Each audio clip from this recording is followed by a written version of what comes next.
میری چمکتی ہوئی تلوار تمہاری خبر لے گی۔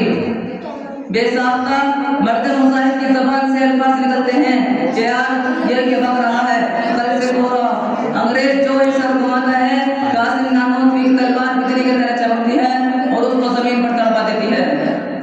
اسی جنگ میں موضوع کی گنپٹی پر گولی لگتی ہے، حالت دیگر کو ہو جاتی ہے، کپڑے خون سے خراب ہوئے ہیں مگر آج بس چکرا کے پاڑ اٹھتا ہے اور دیکھتا ہے کہیں گولی کا نشان نظر میں نہیں آتا۔ حکومت برطانیہ نے ایک ناپاک سازش کی، ہندو قوم کو مسلمانوں کے مقابلے کھڑا کیا۔ اس ملک ہندوستان میں مسلمانوں کو سیاسی اہمیت حاصل تھی۔ انگریز نے ہندو قوم کو آگے بڑھایا اور مسلمانوں کو گھٹایا۔ جب ہندو قوم معاشی اور سیاسی میدان میں آگے بڑھی تو انہیں مذہب کی برتری اور بلندی سمجھائی اور ہندو مسلم کو آپس میں لڑایا۔ چنانچہ 1876 میں شاہجہاں پور کے قریب چاندپور گاؤں میں میلہ خدا سناسی منعقد ہوتا ہے، عوامی آدمی کا بھیڑ جمع ہوتا ہے، پنڈت دیانند سرسوتی بھی حاضر ہوتا ہے۔ مناظرے مولانا محمد قاسم نانوتوی رحمۃ اللہ علیہ کو حقانی اسلام بتانے کا موقع ملتا ہے۔ عقل کا یہ پتلا اپنا معروف سخن عیسائیت کو بناتا ہے اور میدان دکھلاتا ہے۔ 1877 میں اسی جگہ دوبارہ میلہ خدا سناسی وجود میں آتا ہے مگر فتح کا صحرا پھر بھی بحر العلوم کی سر بنتا ہے۔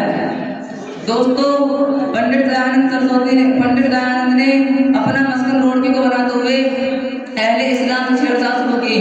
مختلف تقریروں میں سے مختلف مقامات پر تقریروں کا سلسلہ شروع کر دیا۔ قرآن پاک اور ارکان اسلام پر طرح طرح کے حملے کیے۔ پنڈت کو مناظرے کی دعوت دی گئی، بہت کوشش کی گئی کہ پنڈت جی علماء کے سامنے آ کر اپنے جوہر دکھلائیں مگر وہ تیار نہ ہو سکے، جس کا واحد سبب یہ تھا کہ پنڈت جی مولانا محمد قاسم نانوتوی رحمۃ اللہ علیہ کی اپنے شاہجہاں پور کے میلے میں بہت سے دھواندار تقریروں کو خود سن چکے تھے، جنہوں نے عیسائیوں کو ہوا سے داختہ کر دیا تھا۔ اس پر ایک خوف طاری تھا کہ اگر مناظرے کی نوبت آ گئی تو سارا راز فاش ہو جائے گا۔ بلاخر پنڈت مناظرے کے لیے تیار ہوتا ہے، شرط لگاتا ہے کہ مناظرہ مولوی قاسم سے ہوگا۔ وہ جانتا تھا کہ موضوع بیمار ہے، نہ وہ آئے گا، نہ مناظرہ ہوگا، نہ ذلت کا سامنا ہوگا۔ موضوع کو جب اس کی اطلاع ملتی ہے تو کمزوری کے باوجود وہ تیار ہو جاتے ہیں اور پیادہ روڈ سے روانہ ہوتے ہیں۔ سرزمین روڈ کی زبان حال سے چیخ اٹھتی ہے۔ کس شیر کی آمد ہے کہ رن کانپ رہا ہے، رن ایک طرف چل کے کوہن کانپ رہا ہے۔ اسلامی فوج کا یہ سپاہی پنڈت جی کو مناظرے کا چیلنج کرتا ہے لیکن وہ تیار نہیں ہوتا اور روڈ سے فرار ہو کر میرٹھ بنا لیتا ہے، تدبیروں سے لوگوں کو بہکاتا ہے اور مسلمانی میرٹھ کے اسرار پر مولانا محمد قاسم وہاں پہنچتے ہیں تو پنڈت جی کو فرشتے نظر آنے لگتے ہیں اور مناظرے سے انکار کر دیتے ہیں۔ مگر علم عمل کا پیکر مولانا محمد قاسم نانوتوی رحمۃ اللہ علیہ مختلف تقریروں میں سے اس کے تمام اعتراضات کے جوابات تفصیل سے بیان کر کے عوام کے ایمان کو بچایا اور غیروں کو حقانیت اسلام کا قائل ہونے پر مجبور کیا۔ خلاصہ یہ ہے کہ جب بھی کہیں کسی شکل میں مسلمان یا اسلام کو دشمن اسلام سے کوئی خطا درپیش ہوا، مولانا محمد قاسم نانوتوی رحمۃ اللہ علیہ نے اپنی خدا صلاحیتوں سے اس کا مداح کبھی کیا اور ہمیشہ واضح کو خوش ہونے پر مجبور کیا۔ اللہ تعالیٰ حضرت کو پوری امت کے جانب سے جزائے خیر عطا فرمائے۔ وآخر دعوانا الحمد للہ رب العالمین۔ سامعین عزیز برکات یہ حافظ محمد سمیع صلی اللہ علیہ وسلم جو اپنی تقریر سے ہم سامعین کو مستفیض فرما رہے تھے اور حضرت مولانا قاسم نانوتوی رحمۃ اللہ علیہ کی ذات مبارکہ پر کچھ روشنی ڈال رہے تھے۔ حضرت قاسم نانوتوی رحمۃ اللہ علیہ کی ذات مبارکہ ایسی ہے کہ جنگ آزادی میں کہ اگر حضرت کے کردار کا اور حضرت کے اوصاف و کمالات کا تذکرہ نہ ہو تو وہ جنگ آزادی کی جو تاریخ بیان کی جائے گی وہ تاریخ نامکمل رہے گی۔ اسی لیے یہ مختصراً تاریخ حضرت مولانا قاسم نانوتوی رحمۃ اللہ علیہ کی حیات و خدمات پر بیان کی گئی ہے اور میں آپ حضرات سے گزارش کر رہا ہوں، خاص طور سے اپنے طلباء سے کہ وہ دھیان سے اور متوجہ ہو کر ایک بات سنیں کہ حضرت مولانا قاسم نانوتوی رحمۃ اللہ علیہ کی تاریخ مبارکہ کو اگر پڑھا جائے تو شاید ہمیں ایسے اوصاف و کمالات ان کے دیکھنے کو ملیں گے اور ایسی نکتے کی باتیں ان کی حیات و خدمات سے کہ اگر ہم ان کی باتوں پر اور ان کے کمالات پر، ان کے اوصاف پر نظر ڈالیں تو ہو سکتا ہے کہ ہماری زندگی میں علم کی راہ سے اور علم کی روشنی سے بہت ہی اچھی باتیں مل جائیں اور بہت ہی کمالات کی باتیں مل جائیں. اور میں آپ حضرات سے گزارش بھی کر رہا ہوں، خاص طور سے طلباء سے، کہ حضرت مولانا قاسم نعمتوی رحمۃ اللہ علیہ کی جو تاریخ ہے، ان کی حیات و خدمات ہے، ان پر کچھ کتابیں ہیں، ان کتابوں کا مطالعہ کیا جائے اور ان کتابوں کو پڑھا جائے اور حضرت مولانا قاسم نعمتوی رحمۃ اللہ علیہ کی حیات و خدمات کو جانا جائے. آئیے میں اپنے اس پروگرام کو آگے بڑھاتے ہوئے ترانے کے لیے حافظ محمد فضیل صلی اللہ علیہ وسلم سے گزارش کر رہا ہوں کہ تشریف لائیں اور اپنا ترانہ پیش فرمائیں.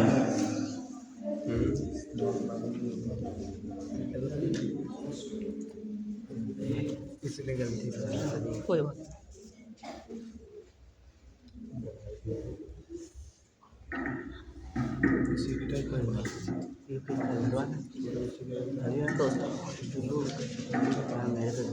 السلام علیکم ورحمۃ اللہ وبرکاتہ.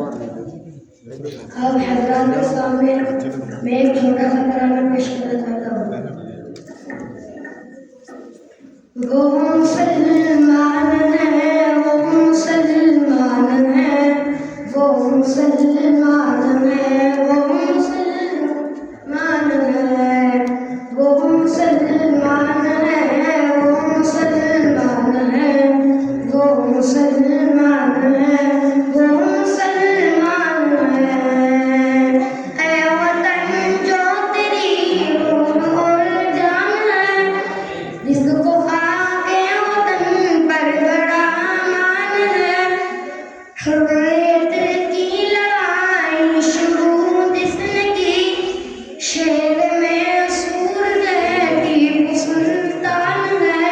وہ مسلمان ہے، وہ مسلمان ہے، وہ مسلمان ہے، وہ مسلمان ہے.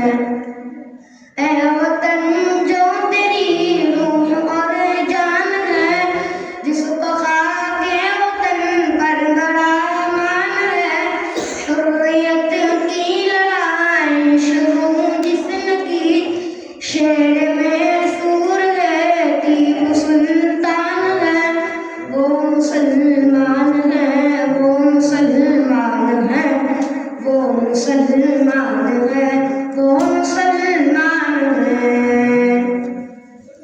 ہے وہ میں بسی جس کے حب وطن، اس کو غدار کہتے ہیں اہل وطن. ملک کے واسطے جس نے جان اپنی دی، پی کے جس کا لہو شاد ہے یہ چمن. وہ مسلمان ہے، وہ مسلمان ہے، وہ مسلمان ہے، وہ مسلمان ہے. ہے رگوں میں بس، ہے رگوں میں بسی جس کے حب وطن، اس کو غدار کہتے ہیں اہل وطن. ملک کے واسطے جس نے جان اپنی دی، پی کے جس کا لہو شاد ہے چمن. وہ مسلمان ہے، وہ مسلمان ہے، وہ مسلمان ہے، وہ مسلمان ہے. السلام علیکم ورحمۃ اللہ وبرکاتہ. ارے میں ڈاؤن لوڈ کروں گا.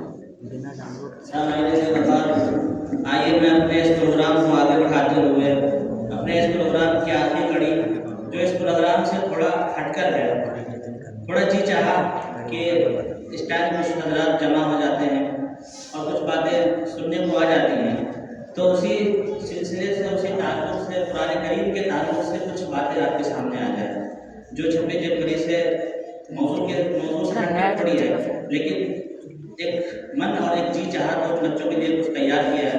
میں محمد دانش کو اپنی ٹیم کے ساتھ گزارش کر رہا ہوں کہ وہ تشریف لائیں اور اپنا پروگرام پیش کریں. قرآن کریم کے تعلق سے بس 2 منٹ تک پروگرام ہے، اس کے بعد ہمارا پروگرام مکمل ہے اور آپ حضرات کا میں بہت شکر گزار ہوں کہ آپ حضرات تشریف لائیں.